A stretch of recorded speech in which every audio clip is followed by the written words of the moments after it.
Hey everyone, Mario Season Stressor is here, and today I'm going to give you guys my review of The Flash Season 8, Episode 7, titled Lockdown. Now, I was watching some reviews of this episode, mainly from like DC Comics Arrowverse, Flashverse, Eric's Reloaded. Eric apparently did not enjoy this episode. DC Comics Arrowverse said it's actually a surprising episode. He thought it was a good episode. It's not like a 10 out of 10. I didn't watch parts of Flash vs. review because I didn't finish his review, but I only watched until the parts where it's like you get like the best villain of all time, Goldface, shows up. Now I want to kind of give my thoughts on the season, on the episode. Some of my positives, some of my problems. Let's begin. Now, I'm going to start with the negatives because surprisingly, this was a very flawed episode, but it was a very good one as well. So, I'd say it's a good episode. Now, I want to talk about some of my problems. First off, the tone. This is starting to become a huge problem with The Flash lately. They really don't know what type of tone they want to do. It's starting to get to a point now where it's even infuriating me. I even like season 4 more because of how goofy it was. But I mean, that was after like 3 pretty dark seasons. This is what the Flash is starting to become. It's like so many friends of mine on YouTube that start saying it's starting to become a cartoon.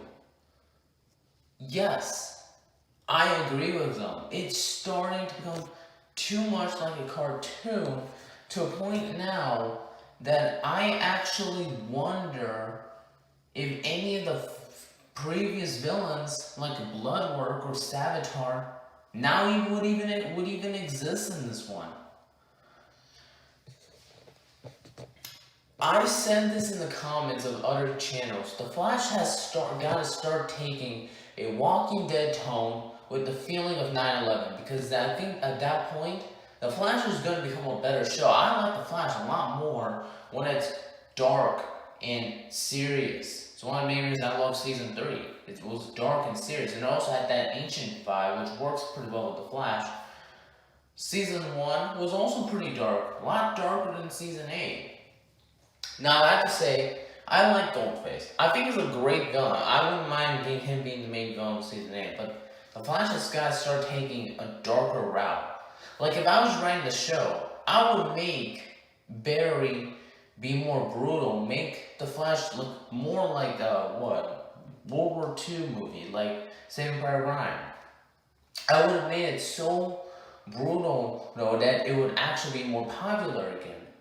That I think the Flash with the feeling of 9/11 and the tone of The Walking Dead, I think everybody would agree that's a much better show than the one we have right now.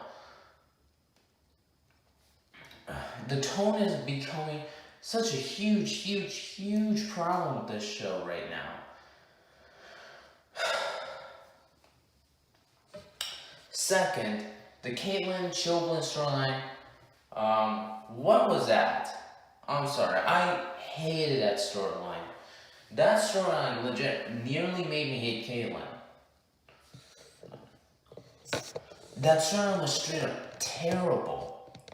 That's not how you do a good storyline.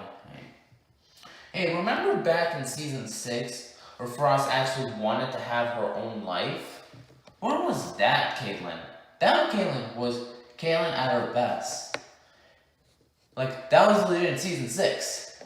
Also, remember in season 3 when Caitlin did not want to become Killer Frost? Where was that Caitlin in this season?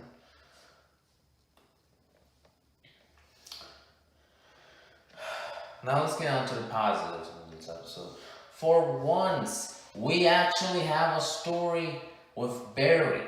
Now, a lot of people are calling this the worst episode. I call episode Armageddon Part 3 the worst episode. That episode had almost no Barry. I could actually see why some people would say this episode had no Barry. Because Barry wasn't even in nearly like 90% of the episodes. This episode was more about Barry, so at least we actually have some Barry, thank God. And I actually think they are actually making Kristen Kramer a more likable character than they did in season 7. But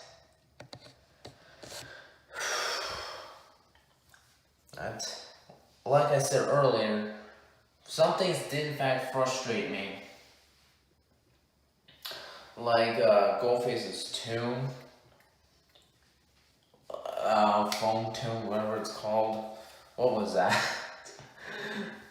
You know, I actually think what I would have done is make that tune, but then something mysterious happens. Barry asks, "What is that sound?" And maybe that could have been like a bomb or something. That would have been a more intense scene, and it would take something so funny, but mysteriously it's not funny. I would have done that.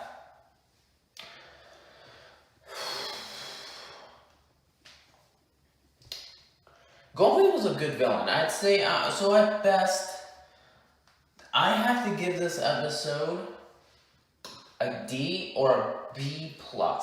It's watchable. The legwork, Chester stuff, it's literally in like one scene, so even I would watch that stuff. The Caitlyn stuff, not even close. I would just skip those. So yeah. Also want to give a quick update. I know I've not been posting anything. I know that. The reason why? It's just life. Life has been terrible lately. It's taken almost all my YouTube time. Plus, I don't even feel like, I feel like I should take a break from YouTube for a bit. Until I know what I want to do. I know I haven't posted any review for The Walking Dead season 4, 5, or 6, or 5, 4, 5, and 6. For season 4, I kind of want to show you guys what is one of my main problems with the entire show. But unfortunately, because my Marvel vs. DC season 4 teaser trailer got copyrighted, which, by the way, if you want to watch the trailer, it's going to be on my Instagram, which I'll link in the description.